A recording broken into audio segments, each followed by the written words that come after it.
بسم الله الرحمن الرحيم الحمد لله والصلاة والسلام على رسول الله صلى الله عليه وعلى آله وصحبه ومن والاه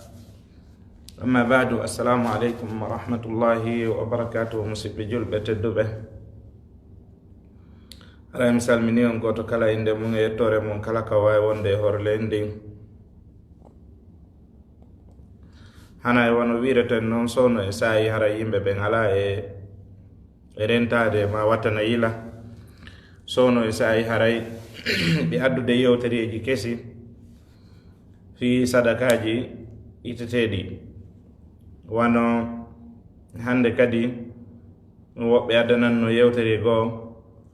fi sadakaji ko ittete immorde condi heɓi e maaro ko ittete yimɓe ɓen itta ɗum ɗon sadaka kono fahin ko wonɗen e wiide kon neɗɗanke on yo wattan yila e ko woni wadde kon haray fiido nawnare ari nde feƴƴay do nde lannay nde iwa e few nde wonta kadi histoire tawa ko sifetende fi muɗum goɗɗo ɗo wota o jaɓu shirkangol jooma tabaraka wa taala fi sattede ari ko waɗi noon koko feƴƴata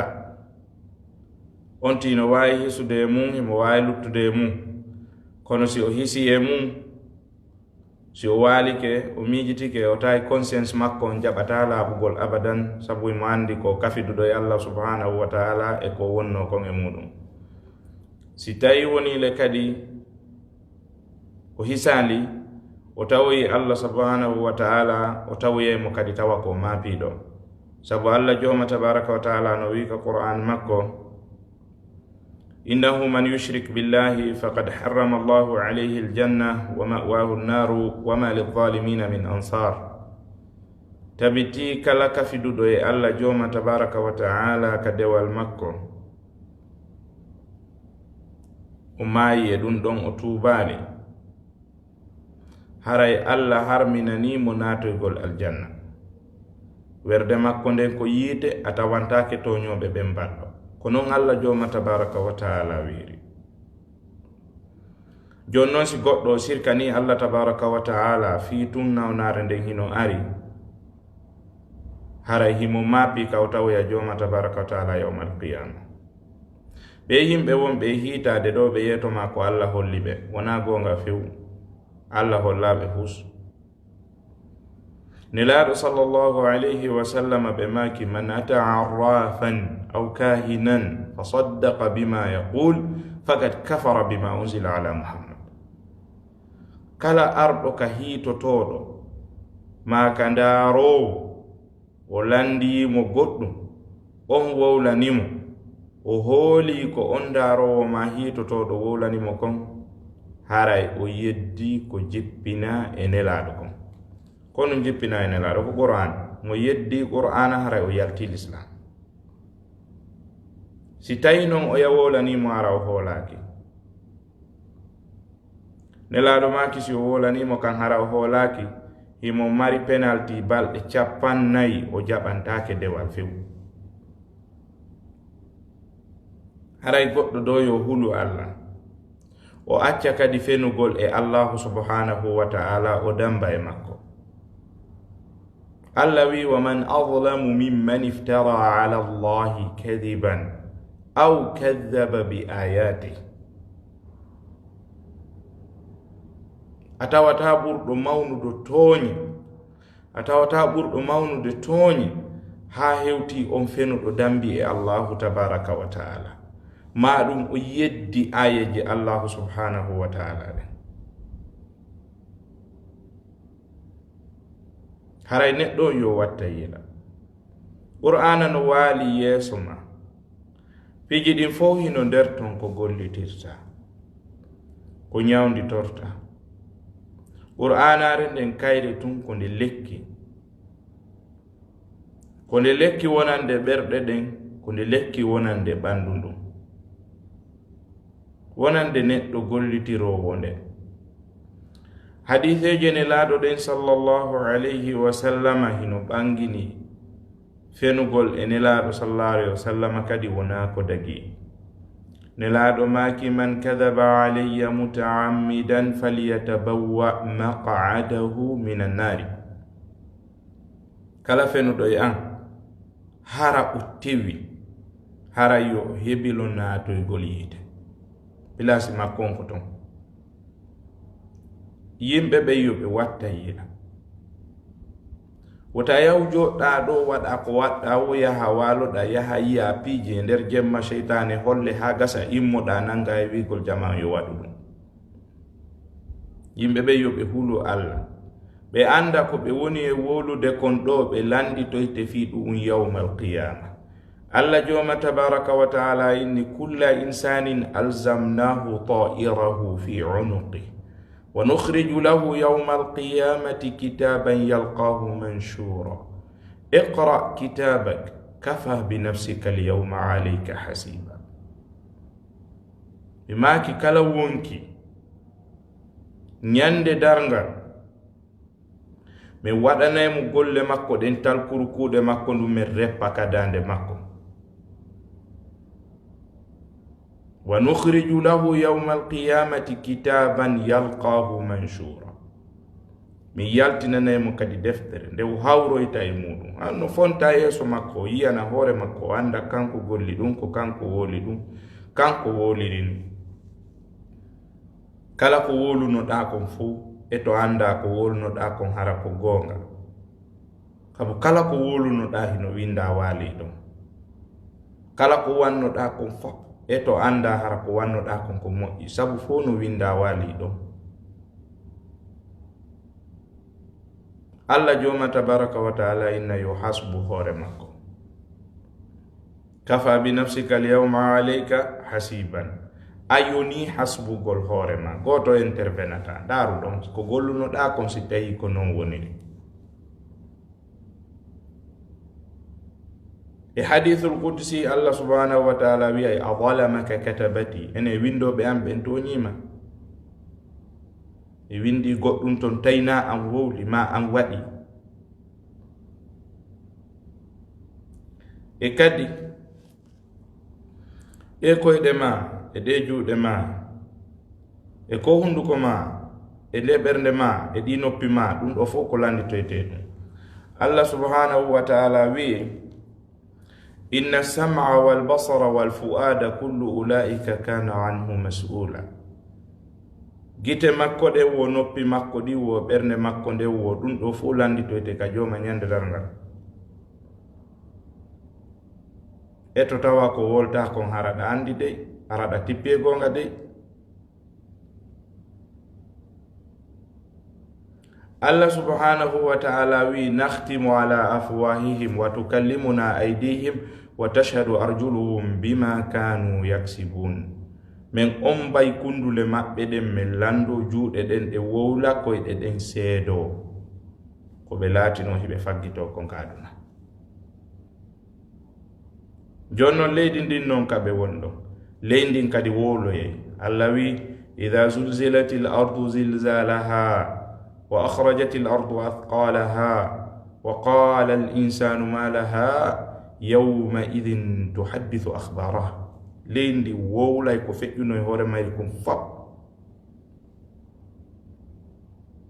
yawma idhin tuhaddithu akhbaraha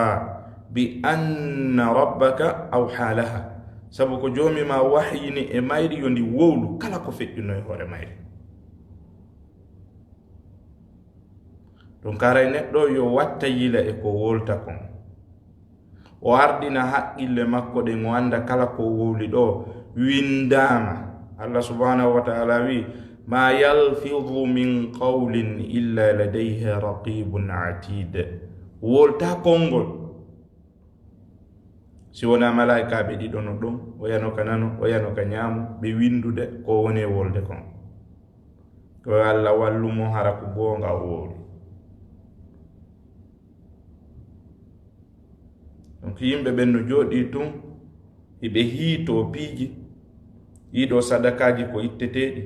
ɗum ɗo woni sadaka komi yii ko ɗum ɗo Allah hollinmi jemma Allah hollali mo hay fus Allah hollali mo hay hunde Allah hollali mo musidɓe julɓe tedduɓe acce yowugol yani yen accu yowugol yani piiji men ɗin dewe men ɗen e hoore koyɗi dewe men ɗen yowotako e hoore koyɗi mi wolino ɗum kadi ndeya ñande dewe men ɗen ene hunde nden no dagi mahinde harmi defotako e hoore koyɗi ɗin daginta koyɗi ɗin harminta koyɗi ɗin añinta koyɗi ɗin yiɗinta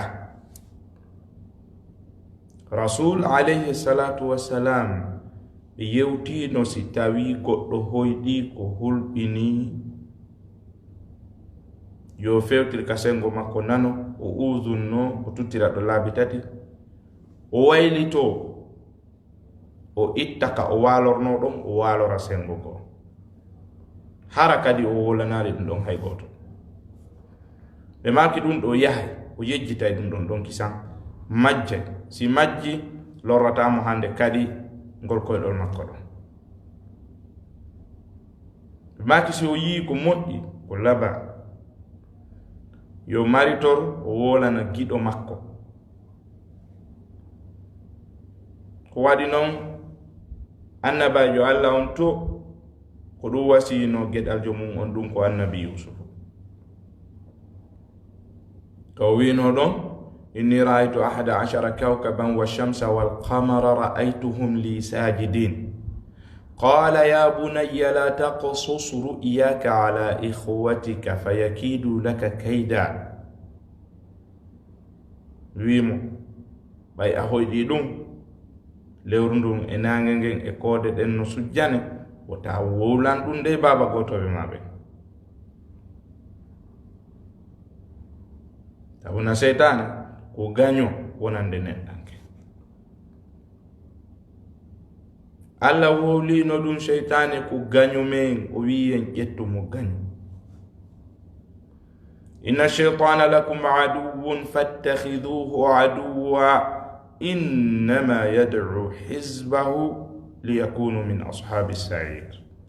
seytane ko gaño mo ƴettemo gaño sabu ko ɗowata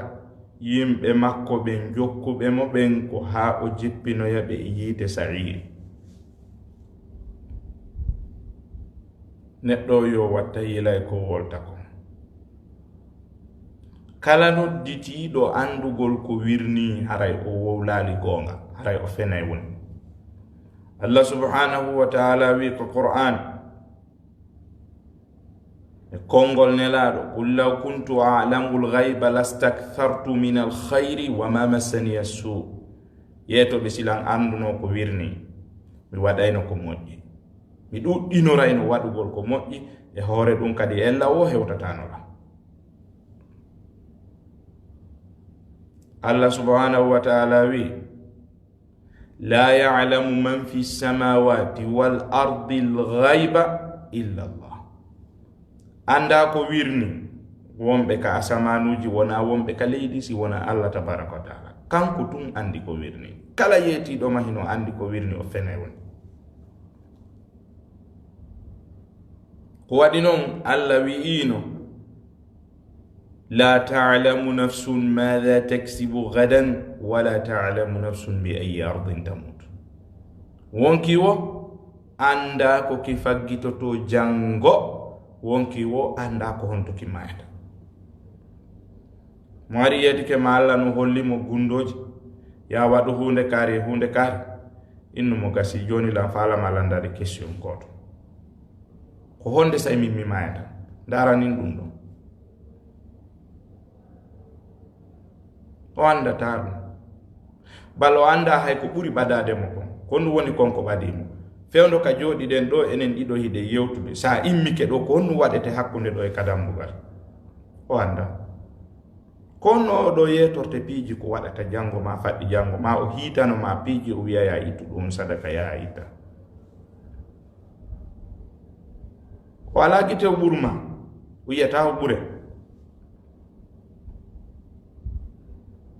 o ala gite ɓurma ko yiyata kon ko ɗum yiyata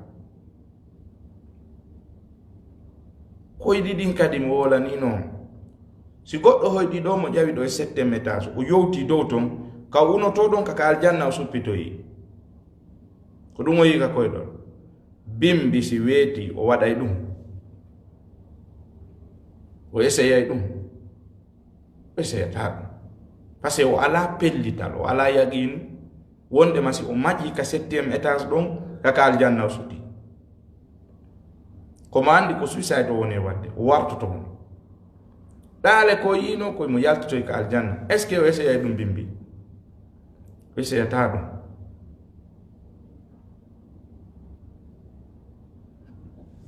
mo hoyɗino konta mbuuɗi jemma mbuuɗi donga weeti bimbi o tawi mo kontude ɗi mbuuɗi tatamo kontude ɗi mo hoyɗi mo itta $5,000 ma $10,000 sadaka hara mo mari ɗi goy gonga hara mo mari ɗi gonga si weeti bimbi o ittay on $10,000 sadaka o yahi o hoyɗito goɗɗo ina mi yiidi ilan itti $10,000 sadaka jonni goɗɗo yomi jonnumo ɗi o landoto ɗum o landota ko ɗum o faminay ɗum ɗon o yaali harale o yii ka ɗon gol piiji taafenji ko andanɗa hoore ma na hunde mettunde wadde hay seeɗa ko ɗin ɗon ɓe yahata ɓe nawi yimɓe ɓe waɗa piiji ɗi hikkaki ay nokkutu hoyɗugol wano futti en hoyɗugol wano gosi e kosan en hoyɗugol wano mbuko e kanjaraji no jonna paykoy en hoyɗugol wano maaro wumo ma maaro nendi no jonni sonnajo ma hoyɗugol wano goroje tati boɗere e danere e olere no ƴetti jonni goɗɗo ka hoore ɗatal ma ɗum condi bantara ma ɗum toori e nama ma toori e kosan ma linsere danere ma ɗum bagi danejo ma bagi boɗejo ma ɗum gertogal pural ma ɗum jandi honno wiyete jankundi ma ɗum honno wiyete complet basan yaha soda ɗum ɗon okka ma itta mbewa sadaka ma baali sifa ɗi piiji ɗo fuu tata no weli fii ɓe yahay ɓe waɗa ɗum ɗon heña kono sobe ko metti wadde kon fof ɓe faminay ɓe yaali few ɓe waɗay ɓe yaali ɗum ɗon fiyon ɗum hatta ɗum ɗon kadi waɗa aray neɗɗo yo watta yila kadi musidɓe julɓe jogo hunduko maako koko wolta ɗo a wola ɗo goɗɗum ɗum unoye ka nder yiite nelaɗo sallallahu alayhi wa sallam maki goɗɗo no wowla konngol e dow tikkere Allah ngol luttinoyamo ka nder yiite embere duuɓi 90 sabu konngol gotol ngol o wol nelaɗo maki kadi goɗɗo no wola konngol e welaye Allah ngol luttinoyamo ka aljanna embere duuɓi 90 sabu ko weltiniri ɗum ɗon Allah ko jogo hunduko maako par ce que ko wowlata kon a waɗete hisabe dow muɗum a ñawoyte e dow ɗum nelaɗo ma kan no sahabajo on amsik alayka lisanaka jogo ɗengal mangal e hadith goɓe maki amsik alayka hadha jogo nga'al ñande ko seydina aboubacry no siddiq radiallahu anhu yaltin ɗengal maɓɓe ngal ɓe nangi ngal ɓe wiɓɓita ngal seydina omar bun al-khattabi tawi ɓe ɗon ɓeni e aboubacry ko ndu wonɗa e wadde yo allah yurmema accitu ɗengal ma ngal seydina aboubacry maki ko ngal ɗo woni me unoyde ka fo woni unade ɗon mana ka yiide ngal ɗo woni me nadoyde piiji ko natoye hakone mum huwa alladi awradani lmawarida num ɓe makirno haɗa wola ɗo haalaji ha wattana lila e majji ɗin haalaji ɗi nambete ɗi ukke e probléme ɗi waɗane fitina sengo hakkunde ma an e allahu tabaraka wa taala immorde ñogol yimɓe immorde tukkugol yimɓe immorde wolugol yimɓe ko ɓe alda ma wolugol hunde ko an a anda a alana yaqin fi muɗum a fellita ɗum ko non woniri ngal ɗengal ma ɗo nga pullo fuuta inni hunduko ko hendo ko jogo hunduko maako pullo fuuta wi hoppete si wowle miiji to fota si yaltinaka yaasa sa yaltini naatitata e konko wolɗa ɗolle a ñawoyde fiino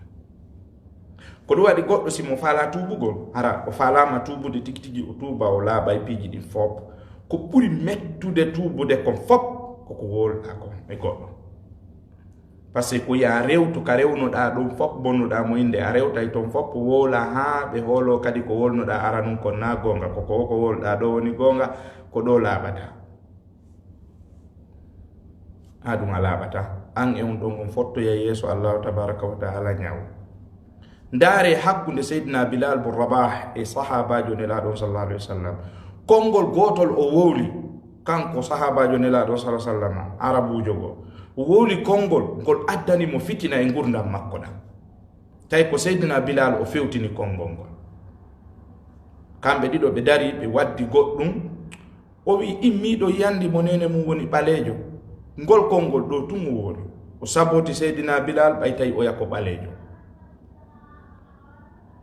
ɗum moosi seydina bilal o yehi o wolani nelaɗo sallallahu alaihi wa sallam nelaɗo maki nodde o wara ɓe noddi mo ari ɓe inni ko an woli konngol kaariwol ɓe inni innaka imru'un fika jahiliya an ko a neɗɗo majjereno e ma ha joni oya mappi ha o wallini hoore makko nden ka leydi o wi seydina bilal tippu ka leggal dande an yirga hoore an nden ka leydi hollugol la wondema ko a woni tedduɗo on ko mi woni jaasuɗo ko ngol ɗo konngol tungo e wooli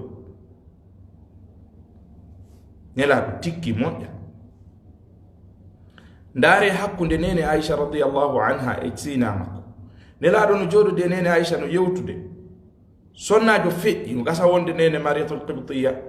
nene aicha maki nelaɗo watta yilay kaari tawi karamokoɓe wi ko nene aicha fandi wo oya no raɓɓiɗi ko ɗum ɗo tun nelaɗo maki konngol ma ngol ngol wolɗa ɗo si ngol ƴettanoma ngol ukkama e baharuji ɗin ka aduna ɗo ngol hattinayno ɗi fop majji mana ngol haaɗinayno baharuji ɗin fuu sabu bone konngol ko wolɗa kon ɗo ko konngol gotol goy konngol gotol jogo ɗengal ma ngal ko ngol konngol ɗo ukki iblisa e nambara allah wi sujjan adama o inni ana khairum minhu khalaqtani min narin wa khalaqtahu min tin o waɗa bonnere fuu si wona ngol konngol ɗo ngol konngol ngol o woli ɗo ngol ɗo luttinoymo ka nder yiide perdini golle makko ɗen fop bonni golle makko ɗen fop woni sabu o luttoyay ka nder yiide konngol gotol ngol konngol gotol ɗo ko ngol ɗo luttini bappa nelaɗo sallallahu alayhi wa sallam ka nder yiide ya ammu qul la ilaha illa allah uhajju laka bihi inda allahi yawma alqiyama bappa wiw la ilaha illa allah tum yetta e ngol ɗo mi torora allah ha naata aljanna kono mo sakkiti wiide o wi amuto ala dini abai mi maya e dina babiraɓe am ɓen o maayi o naati yiite o luttoyi nder ton ngol konngol gotol ɗo naadi kefeero e nder l'islam o maayi o naati aljanna o sujjanali allah hay nde wotere nelaɗo sa sallam no jogino pay ko gollanayno kummo ko nawni ko waali balɗe ɓe yiyali kum ɓe landi fi makko ɓe inni mo nawni nelaɗo yehi ka suudu maɓɓe darugol mo ɓe wi pay kum ɓay ɓe ndarim ɓe tawi o maya o ɓe inni qul la ilaha illallah wiw la ilaha illallah o tun pay kum ɓanti ndaari baba e mum babe makko wi wiw ko abul qasim wi kon ɗum ko babe ɗum ko nelaɗo sallallahu alaihi wasallam ko nelaɗo wiyete no abul qasim ɓe wi wiw ko abul qasim wi kon pay kum ko wi la ilaha illallah wonki kin sorta o maayi nelaɗo yalti ka yaasi ɓe wi mi yetti allah dandirɗo sabu an oɗo pay kum natoygol yiide o sujjanali allah hay ñande wotere konngol gotol pette ngol ɗonadi mo aljanna ɓeeɗa feƴƴuɓe konngol gotol pette halkiɓe musidɗo julɗo lahara ñande fottoya ton woodi ko yewte watta yila e hunduko maako watta yila e ɗengal ma ngal waɗu attention e ko yewta ko haray mi faalete darade ɗo ɓay always ko ɗum minnata mi yiɗata juutingol kono no fuɗɗorde yewtere wo yewtereji ɗi ardata ha mi juutina hara mi andali ko ɗum mi darino leer ka début mi faalano darade hara koye nder 10 minutes ma 15 minutes kono mi daroto ɗo hada wa sallallahu wa sallam wa baraka ala muhammadin wa alihi wa sahbihi wa sallam wano mi inniri noon iɗen mari YouTube page yewtereji goo mi naɓiray ɗi toon goɗɗi hara mi waɗali ɗi ɗo mi waɗiroya ɗi toon haray kala faala ɗo no wawi daroyde ka YouTube page toon muhadaraji goo arayno toon miɗo mari fuɗɗagol biwagal joma tabaraka wa taala siko ɗum Allah acciri en haray miɗo maro e fuɗɗagol darsuji goo toon hara mi janna e to mi jippina defte ɗen hara mi janna e deftere nde fof mayre mi jippina nde toon hara ko vidéo haray ɗo wawi waɗoyde subscribe ka vidéo ka YouTube toon tuma sayi on hewtoyi wo notification noon si on waɗi notification bel hunkun ɗum ɗon andina e on tuma mi wono e pré jippingol ɗin ɗo wo on andoya inchallahu taala Islam and the Future Generation ko noon mi inniri YouTube on Islam and the Future Generation mon tigi ndaari si o clique on ɗon si o udditi kew yiya e photowal an ɗon o andita ko ɗum waɗi si mi waɗi ngal photowal ɗon ko fi on tigi andi tu haray mi daro aɗo hada wa sallallahu wa sallam wa baraka ala muhammadin wa alihi wa sahbihi wa sallam nene goto mo on Isa Salmo pita ware ale miro depuis Arabie Saoudite Madinatul Munawwara assalamu aleykum wa rahmatullahi wa barakatuhu